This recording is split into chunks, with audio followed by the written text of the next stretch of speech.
চায়নাদের নতুন আবিষ্কার দেখুন, কত সুন্দর সুন্দর গাড়ি। এগুলা চায়না আবিষ্কার করেছে। পুরো ভিডিওটা দেখলে বুঝতে পারবেন নতুন নতুন কিছু আবিষ্কার, অসাধারণ চায়নাদের আবিষ্কার। টিএমসি ডোমন বাইক, এটা একটা অভিনব মোটরসাইকেল যেটা দেখে মনে হবে ভবিষ্যতের কোনো সিনেমা থেকে উঠে এসেছে। সবচেয়ে অবাক করা বিষয় হলো এই বাইকে ব্যবহার করা হয়েছে রোলস রয়েস বিমানের 300 হর্স পাওয়ারের ইঞ্জিন। হ্যাঁ, ঠিকই শুনেছেন, বিমানের ইঞ্জিন। এর রয়েছে দুটি 36 ইঞ্চির বিশাল হাবলেস চাকা, যার মাঝখানে কিছুই নেই। দূর থেকে দেখলে মনে হবে বাইকটা যেন বাতাসে ভেসে চলছে। এর পুরো ডিজাইনটা এতটাই ফিউচারিস্টিক যে মনে হয় এটা কোনো সাধারণ বাইক নয়, আকাশ থেকে নেমে আসা কোনো এলিয়েনের বাইক।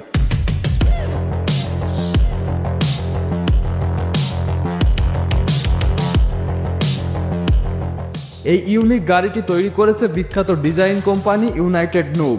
পুরো গাড়িটার ডিজাইন এমন যেন এক টুকরো স্বচ্ছ হীরার মতো।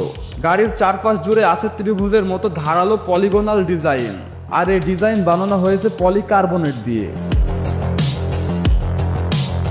এই গাড়ির ডিজাইন তৈরি হয়েছে ল্যাম্বরগিনি কন্ট্যাক্ট গাড়ির 3D স্ক্যান ব্যবহার করে। এরপর সেই স্ক্যানের রেজুলেশন কমিয়ে এমন এক ডিজাইন বানানো হয়েছে যা দেখতে একেবারে ভবিষ্যতের গাড়ির মতো। আর সবচেয়ে মজার ব্যাপার, এই গাড়ির কোনো দরজা নেই। ভেতরে ঢুকতে হলে পুরো উপরের অংশটা তুলে ফেলতে হয়। ইউনাইটেড নুব এই ডিজাইনের মাধ্যমে দেখাতে চেয়েছেন সরল ডিজাইন দিয়েও কিভাবে চমকে দেওয়ার মতো কিছু তৈরি করা যায়। কল্পনা করুন আপনি ভেসে আছেন আকাশে, আর একটু পরে দুলে দুলে চলছেন সমুদ্রের ঢেউয়ের উপর দিয়ে। শুনতে স্বপ্নের মতো লাগলেও এটাই বাস্তব। এটা হচ্ছে ইয়ারিয়ার্ড V2, ভবিষ্যতের এক উড়ন্ত রাজপ্রাসাদ। দেখলে মনে হবে দুটি বিশাল হেলিয়াম ভরা বেলুন একসঙ্গে বাঁধা, আর এদের মাঝখানে ঝুলছে একটি রাজকীয় গোলন্ডা, যেখানে গড়ে উঠেছে বিলাসিতার এক অবিশ্বাস্য জগৎ। ইয়ারিয়ার্ড V2 সম্পূর্ণভাবে চলে সৌরশক্তিতে।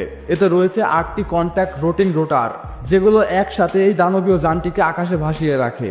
এই ভাসমান প্রাসাদ ঘন্টায় 60 নটিক্যাল মাইল, যা প্রায় 110 কিলোমিটার প্রতি ঘন্টা গতিতে আকাশে কিংবা জলে চলতে পারে।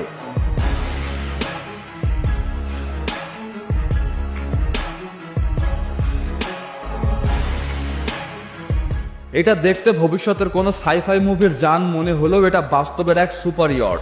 এর ডিজাইন এতটাই আধুনিক আর অদ্ভুত যে একে অনেকেই বলে থাকে সমুদ্রের রকেট। এই ইয়টে রয়েছে দুটি লম্বা ব্লেডের মতো হাল, যেগুলো দিয়ে তরঙ্গ ছিন্ন করে খুব দ্রুত সামনের দিকে এগিয়ে যায়। চালানোর জন্য আছে ম্যানুয়াল কন্ট্রোল আর টাচ স্ক্রিন ডিসপ্লে, যা চালানোর সময় আপনাকে দিবে ঠিক যেন আকাশে কোনো ফাইটার